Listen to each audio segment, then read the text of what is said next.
El Comité de Operaciones de Emergencia aprobó el plan piloto para el retorno a clases presenciales en 5 universidades. También se autoriza laborar a más colegios. El gobierno anuncia que hasta fines de año recibirá unos 7.000 millones de dólares en créditos para hacer frente a la difícil situación económica. Más de 1.600 millones de dólares ha perdido el turismo ecuatoriano por la pandemia.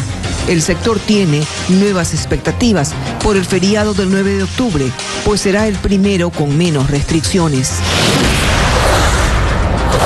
Identifican a delincuentes que protagonizaron una balacera y dejaron 2 muertos en el cantón Durán. Una riña entre pandillas sería la causa del violento ataque. Las noticias en Televistazo con Tania Tinoco y Gabriela Baer.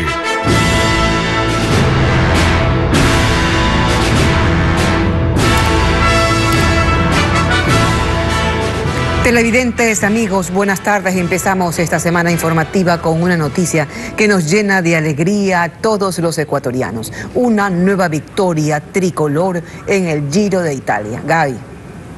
Y ahora les contamos más datos de Jonathan Caicedo. Nació en la localidad de Santa Marta de Cuba, en la provincia de El Carchi. Tiene 27 años. El triunfo de hoy fue realmente una hazaña, ya que ocupó el puesto 108 en el Giro de Italia en la temporada 2019, como observamos. Es su primera victoria, además de una competencia importante. Además es uno de los mejores amigos de Richard Carapaz, con quien creció y llevan practicando el ciclismo más de 20 años. Y ahora les contamos que en Carchi festejan este nuevo triunfo ciclístico. Los familiares y amigos de Jonathan Caicedo celebraron a lo grande que el carchense haya lucido hoy en el Giro de Italia, una gran actuación en la tercera etapa. Nuestra corresponsal Paola Andrade con sus impresiones. Veamos. ¡Fuerza, cubanito! Nuevamente un carchense brilla en una competencia internacional de ciclismo. Y aquí en Santa Marta de Cuba, parroquia rural del cantón Tulcán, se enciende la fiesta. Es que el ecuatoriano Jonathan Caicedo se impuso en la tercera etapa del Giro de Italia. Cada participación del joven deportista de 27 años es seguida por sus padres, que por un momento dejan de atender en su tienda de legumbres para alentar a su hijo, quien con gran esfuerzo destaca en una de las carreras de ciclismo más importantes del mundo. Es lo máximo que se puede haber hecho, de tanto sufrimiento que él ha tenido y como toda la familia se ha sufrido también, viendo o apoyando con lo poquito que se tiene. Siento una alegría muy grande al ver plasmado de mi hijo que lo que él siempre había anhelado, ser un campeón, como él siempre decía desde pequeño. El cubanito, como es conocido Jonathan Caicedo, tiene en esta parroquia una escuela de alto rendimiento que lleva su nombre. Allí sus pupilos con emoción vieron a través de una pantalla brillar a su líder. Y ver que él sale de orígenes humildes a representar al Ecuador es algo muy grande para mí.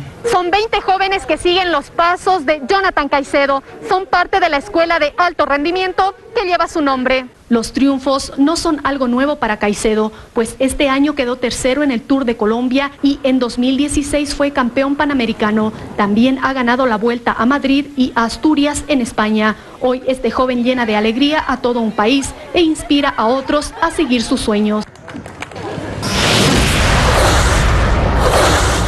Unos 120 alumnos de un plantel educativo de Quito volvieron a las aulas de manera presencial. Son parte del plan piloto para reanudar actividades educativas. Andrés Moposita nos cuenta cómo se desarrolló la jornada de este lunes en el Colegio Pachamama. Este lunes 120 estudiantes del Colegio Pachamama en Tumbaco, oriente de Quito, regresaron a clases presenciales. Desde las 7:45, profesores, niños y adolescentes ingresaron al plantel educativo cumpliendo todas las medidas de bioseguridad. El uso de mascarilla, el distanciamiento y la desinfección son normas de vital importancia antes de pasar a las aulas. Que realmente es una etapa donde las familias deciden por iniciativa con sus estudiantes y sus hijos que quieren volver a la institución, ¿sí? Entonces, incluso eso es documentado. El Colegio Pachamama es la tercera institución educativa en todo el país que retoma la dinámica de las aulas con un plan piloto aprobado por el COE Nacional. Estudiantes de prebásica, primaria y secundaria recibieron cátedra como lo hacían antes y con algunos cambios volvieron a compartir ideas, preguntas y hasta algunos útiles escolares. La verdad se siente chévere porque la verdad no me gusta mucho por Zoom. Sí me gusta venir, me siento feliz de estar otra vez aquí. Como que el mayor shock obviamente es tener a mis compañeros en la pantalla, que no estamos todos, y usar mascarilla, la distancia, no poder como relacionarnos de tan cerca como antes. Hay un máximo de 8 estudiantes por cada aula.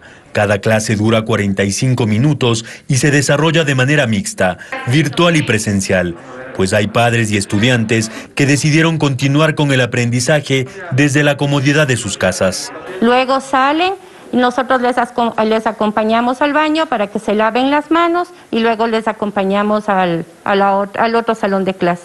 Que volvamos todos, pero que volvamos todos con responsabilidad y con conciencia, ¿no?, de la situación en la que vivimos. Cada 15 días se realizará evaluaciones a los colegios SEC y Pachamama de Quito con el fin de ir perfeccionando este nuevo sistema de estudios. 5 universidades fueron autorizadas para retornar de manera progresiva a clases presenciales por el Comité Nacional de Operaciones de Emergencia. El COE también hace un pedido a los alcaldes. Como parte de un plan piloto, 5 universidades retornarán de manera progresiva a clases presenciales. Las solicitudes fueron presentadas por Universidad de los Hemisferios, Universidad de las Américas, UTLA, Universidad Internacional SEC, Universidad Politécnica Salesiana y Universidad Ecotec. Así lo resolvió el COE Nacional y encarga a la Secretaría de Educación Superior, Ciencia, Tecnología e Innovación, CENESID, y al Consejo de Educación Superior, CES, el monitoreo quincenal de este pilotaje e informes sobre resultados. Tiene que contemplarse y garantizarse el distanciamiento social. Tiene que tener la señalética respectiva, obviamente, de la señalización que tenga que tener las universidades. El equipo médico y la salud ocupacional que estén permanentemente monitoreando a las autoridades, a los profesores, al personal administrativo. Además, bajo la misma figura de plan piloto, autoriza el retorno progresivo a clases presenciales de los colegios particulares, Alemán de Quito y Alemán Estile de Cuenca, así como de los fiscales en Imbabura y Loja, Unidad Educativa Zuleta, CEBIT Tarquino Hidrobo, CEBIT Gonzalo Pizarro, Escuela Juan de Dios Navas y José María Jaramillo Suárez. Pero en el tema de los colegios existe un requisito que es fundamental, que padres de familia y autoridades de las instituciones voluntariamente decidan el retorno presencial bajo estas modalidades y bajo estas condiciones. El Comité de Emergencias Nacional exhorta también a los gobiernos autónomos descentralizados que para el feriado del 9 de octubre y con el objetivo de dinamizar la economía local y el turismo, se permita la libre circulación vehicular a nivel nacional sin restricción de dígito de placa, desde el viernes 9 hasta el domingo 11 de octubre. Y por último, exhorta a los gobiernos autónomos descentralizados que aún conservan medidas de restricción vehicular, se brinden facilidades de libre tránsito y transporte terrestre. El turismo en Ecuador es uno de los sectores productivos más golpeados por la pandemia. El país perdió más de 1.600 millones de dólares durante los meses más críticos de 2020. Nuestro programa Políticamente Correcto recopiló estas cifras y José Carlos Alvarado nos explica al detalle este golpe económico. A puertas del feriado del 9 de octubre, el sector turístico espera levantarse de las duras pérdidas que ha sufrido por la pandemia de coronavirus. Este año, el feriado que se iniciará este viernes es el primero que no tendrá mayores restricciones por el fin del estado de excepción, a diferencia de los de Semana Santa, 1 y 24 de mayo y 10 de agosto. Estas limitaciones ocasionaron pérdidas que llegan al 70% de las ganancias por turismo. Entre marzo y julio de 2020, el sector de alimentos y bebidas perdió 584 millones de dólares. La hotelería dejó dejó de percibir 153 millones en el mismo tiempo. Las agencias de viajes e intermediarios quedaron con 285 millones de dólares menos durante la pandemia. En el mismo periodo, el transporte de pasajeros perdió 603 millones de dólares. En total, el turismo dejó de ganar 1.627 millones de dólares, afectando 540.000 plazas de trabajo. Entre marzo y agosto de este año, las visitas de pasajeros extranjeros cayeron en un 90%, es decir, 723.101 turistas no llegaron. Ahora, con la reanudación del transporte terrestre y aéreo, las esperanzas recaen en el último trimestre del año para recuperar algo de lo perdido durante la emergencia sanitaria.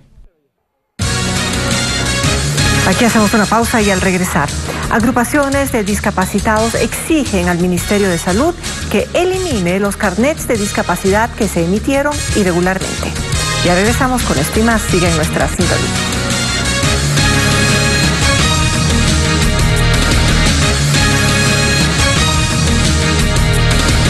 Seguimos informando. En el caso Hospital de Pedernales, la Fiscalía, la Corte Nacional de Justicia y los procesados realizan las últimas diligencias antes de la audiencia preparatoria de juicio.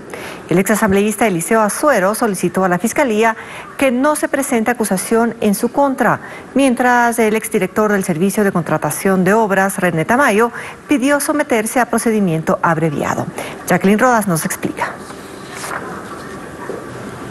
Esta mañana fue trasladado hasta la Corte Nacional de Justicia el exdirector del Servicio de Contratación de Obras, SECOB, René Tamayo, para rendir su testimonio anticipado. Lo que el ingeniero Tamayo va a decir es lo que le conviene, un testimonio que no tiene, poder o forma de ser contrarrestado, y menos con ninguna prueba o evidencia. Asistió la fiscal general y comparecieron los procesados desde las diferentes cárceles en las que están recluidos, pero la diligencia se pospuso por la ausencia de un abogado que no fue correctamente notificado. Fue suspendido hasta el día de mañana, 11:30 de la mañana, que nos han vuelto a convocar, en virtud de que hubo un problema y uno de los sujetos procesales no pudo conectarse. Previamente, Tamayo solicitó a la Fiscalía someterse a procedimiento abreviado. Esto quiere decir que está dispuesto a aceptar el delito a cambio de una pena reducida.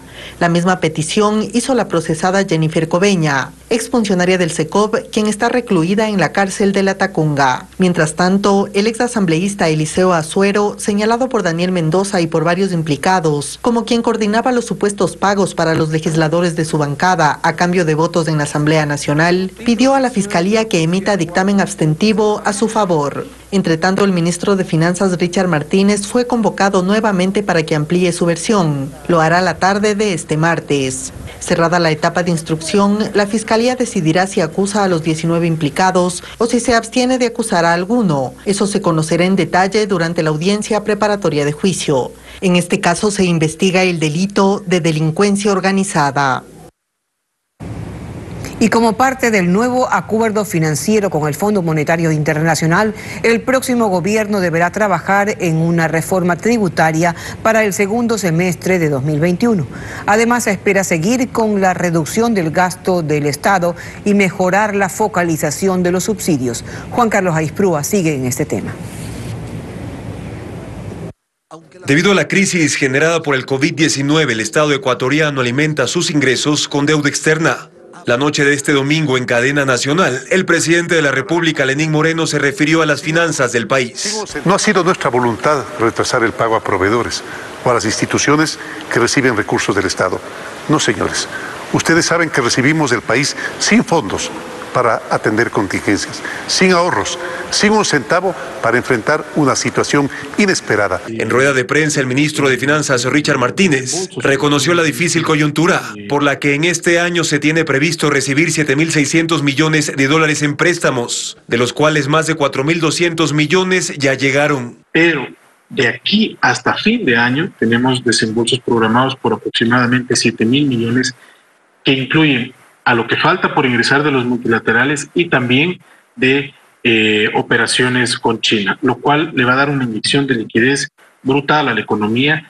El funcionario mencionó algunos detalles del nuevo acuerdo financiero con el Fondo Monetario Internacional por 6.500 millones de dólares. Dijo que de esa cantidad ya se recibieron 2.000 millones. Reveló que entre las condiciones para estos desembolsos, Ecuador debe tramitar una nueva reforma tributaria. Que es parte del programa que deberá ser presentada y aprobada a la Asamblea en el segundo semestre del próximo año. Según el FMI, como parte del acuerdo, se espera que Ecuador aumente la cobertura de protección social, sobre todo a las familias en pobreza extrema más afectadas por la pandemia. Apoyando la recuperación económica, como mencionaba el presidente el día de ayer, a través de normalizar los pagos y subsanar los atrasos en los que se incurrieron en los últimos meses. Entre las medidas que deberá cumplir el actual y el nuevo gobierno para que el FMI siga con los desembolsos programados, constan una mejor focalización de los subsidios a los combustibles y la reducción del gasto público.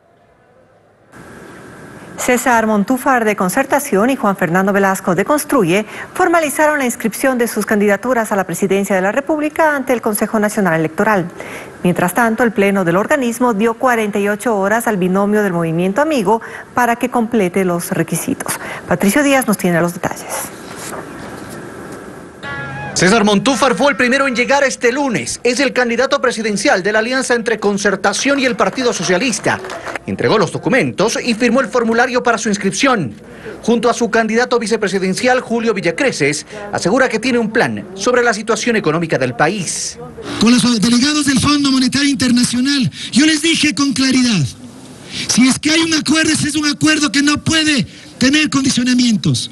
Y si hay recursos que van a venir frescos para el país que tanto los necesitan, serán destinados a las prioridades que fijemos los ecuatorianos. Luego llegó Juan Fernando Velasco, candidato presidencial de Movimiento Construye, antes conocido como Ruptura. No quiso referirse al peso de la imagen del gobierno sobre su candidatura.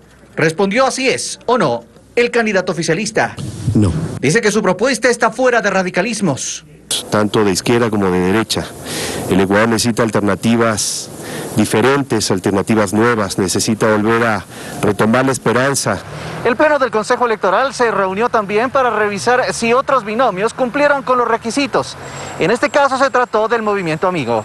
Pedro Freile y Byron Solís no fueron inscritos aún. Faltó una copia de su cédula y deberán completar este requisito. Los consejeros de minoría se abstuvieron, dicen que el movimiento está en entredicho por el supuesto vínculo del ex legislador Daniel Mendoza en su aprobación. Por otro lado, señora Presidente, no he visto respuesta suya en relación a comentarios hechos públicos sobre temas relacionados entre esta organización política y el juicio político. Se desprende que el movimiento político amigo no cumple con todas las condiciones requeridas para su calificación, toda vez que no se puede rechazar candidaturas por causas que no se encuentren expresamente prescritas en la legislación electoral, no por afectos o desafectos, no por comentarios, no por cuestiones no decididas ni en lo jurídico, ni en lo legal, ni en las instancias respectivas. Serían hasta ahora 13 los binomios que han presentado documentación, solo 3 están confirmados por el Pleno del CNE.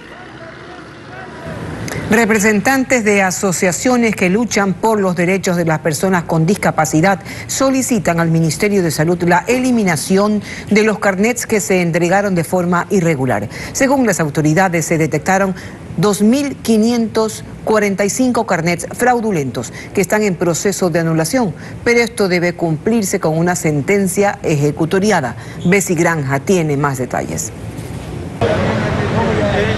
Que se anulen inmediatamente los carnets con discapacidad que se entregaron fraudulentamente en el país. Es el pedido que realizan las asociaciones que luchan por los derechos de las personas con discapacidad. Según el Ministerio de Salud, 2.545 carnets fueron emitidos de forma irregular y son investigados por la Fiscalía. Elizabeth Pilaloa, presidenta de Asoplégica, sostiene que la suspensión definitiva de estos documentos no es lo único que solicitan a las autoridades. Quienes son los calificadores, quienes entregaron los carnets, deberían ya de estar en la cárcel. Se están haciendo las investigaciones del caso, pero como usted lo ve, a paso lento. Sin embargo, la anulación de estos documentos es un proceso que se cumplirá una vez que la justicia emita una sentencia, como le explican las autoridades. Como se indica en la normativa legal vigente, una vez que exista sentencia ejecutoriada, entonces podrá hacerse una anulación definitiva que afecte los efectos de cada uno de los carnets. Esto quiere decir el derecho de las personas con discapacidad que han obtenido estos carnets de forma fraudulenta, si es que la justicia así lo determinaría. De acuerdo a los datos de la Fiscalía General del Estado, sobre este tema se abrieron 47 investigaciones a cargo de 5 fiscales. Entre los delitos que se investigan están contra la fe pública, defraudación tributaria, asociación ilícita y delincuencia organizada. Las personas con discapacidad esperan el avance de las investigaciones para que finalmente se sancione a los responsables.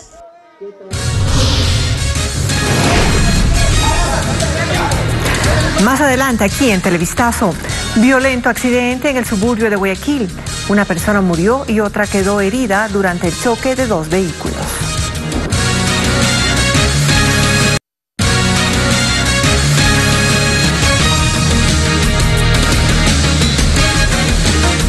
Seguimos informando. Una riña entre pandillas sería el móvil de la balacera registrada este domingo en Durán, provincia del Guayas. 2 personas fallecieron y 7 resultaron heridas. Las autoridades ya identificaron a los agresores.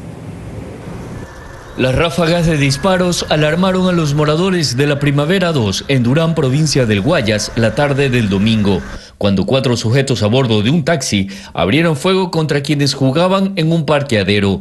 La policía encontró unos 50 casquillos de bala calibre 9 milímetros. El resultado de la balacera fue 2 muertos y 7 heridos, quienes se encuentran estables. Moradores relatan los momentos de confusión que vivieron. Pensábamos que eran esos fuegos pirotécnicos que mandan siempre. Y ya cuando nos asomamos así, ya la gente comenzaba a corretear. Ahora que vienen esas pandillas casi la grande. Según las autoridades, ya tienen identificados a los autores de los disparos. Además, resaltaron que este incidente está relacionado al conflicto entre pandillas. Francisco Hernández, jefe zonal de la DINASET, explica que el ataque se debe a una disputa entre pandillas y que el objetivo sería uno de los cabecillas. Vinculados con posibles líderes de estas agrupaciones, serían personas violentas, serían personas que han tenido incluso antecedentes policiales fuertes. Tras recabar la información de los heridos, la policía ya busca a los autores de la balacera. Están cotejando información sobre los enfrentamientos entre las pandillas. Efectivamente, el modus operandi, como nosotros interpretamos, no era dedicado a una persona. Ahí se utilizó armamento y una modalidad de violencia que el objetivo eran varias personas. Mientras tanto, han incrementado los patrullajes en la zona para evitar nuevos enfrentamientos. Además, se ejecutan operativos para intentar capturar a los criminales. Esta mañana se reportó un violento accidente de tránsito en las calles 36 y Chambers, en el suburbio de Guayaquil. De acuerdo a la información preliminar, se trató de un choque múltiple que involucró al menos a 4 vehículos y una motocicleta. Como consecuencia, lamentablemente, se reportó la muerte de una mujer que viajaba en uno de los autos que se accidentó, mientras otra persona quedó herida. Los agentes de tránsito investigan si los conductores excedieron los límites de velocidad o si manejaban en estado etílico.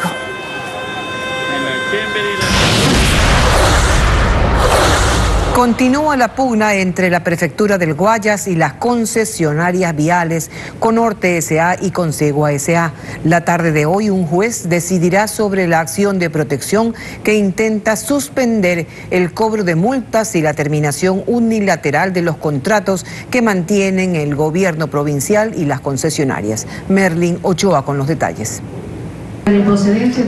La rueda de prensa de la prefecta del Guayas empezó con la presentación de 64 cartones que, según la funcionaria, contenían todos los contratos y otros documentos relacionados con las concesionarias viales Conorte S.A. y Consegua S.A., que debían estar en la institución pero reposaban en oficinas privadas. La prefecta dice que luego de que lograron analizar los documentos se determinó que no se había cumplido el contrato, de ahí que impusieron una multa de un poco más de 29 millones de dólares. Según la funcionaria, fueron notificados. La provincia honró el contrato, devengó los recursos todos los años y es en base a este incumplimiento de obras no mantenimiento, obras no ejecutadas, las multas más altas. Pero Jofre Campaña, abogado de las dos concesionarias viales, mencionó que no han sido notificados de las multas, por ello presentaron una acción de protección para dejarlas sin efecto, cuya audiencia se desarrollará la tarde de hoy. Las únicas obras incumplidas que motivan una multa de 30 millones son por supuestos valores, según los contratos, cercanos a los 9 millones de dólares. La señora prefecto ya ha ratificado que se deben más de 10 millones de dólares. Susana González añadió que la prefectura ha entregado un millonario monto a las concesionarias por obras que no han sido entregadas. De obras que no fueron ejecutadas, de obras que no fueron mantenidas y que la provincia devengó más de 500 millones. Sin embargo, el abogado señaló que el dinero que ellos han recibido corresponde a un subsidio. No se han entregado 500 millones a las concesionarias para hacer obras. Lo que se ha hecho es subvencionar a la ciudadanía para que puedan continuar con un peaje de $1 y no de $1.25. Hoy será un juez de la Unidad Judicial Sur quien deberá resolver si califica o procede la acción de protección, que es la que decidirá el futuro de las multas y contratos. Seguimos informando, 25 días adicionales durará el concurso de frecuencias de Radio FM. La Arcotel amplió ese tiempo para poder revisar las inhabilidades de los participantes. Francisco Garcés nos cuenta los detalles. La Agencia de Regulación y Control de las Telecomunicaciones, Arcotel, se tomará 25 días adicionales para revisar si los participantes en el concurso de frecuencias de Radio FM caen en alguna inhabilidad o prohibición establecidas en la ley y en las bases del proceso. El anuncio es un cambio en la posición del gobierno, cuyos voceros hasta hace 2 semanas anunciaban que la revisión se haría, pero solo después de que se entreguen las concesiones. Pero ante las denuncias y el inicio de un proceso de fiscalización en la Asamblea, la Arcotel decidió completar la revisión. Hasta el momento hemos recibido una parte de la información por parte de todas las instituciones públicas a las que solicitamos. Sin embargo, aún no se cuenta con la información completa, la misma que es indispensable para que la Arcotel pueda ejecutar acciones de control previo dentro del concurso. Para ello se solicitó información a 8 instituciones y así determinar si las empresas que participan en el concurso tienen capital extranjero y si éste supera el límite establecido en la ley o si sus administradores participan por varias frecuencias.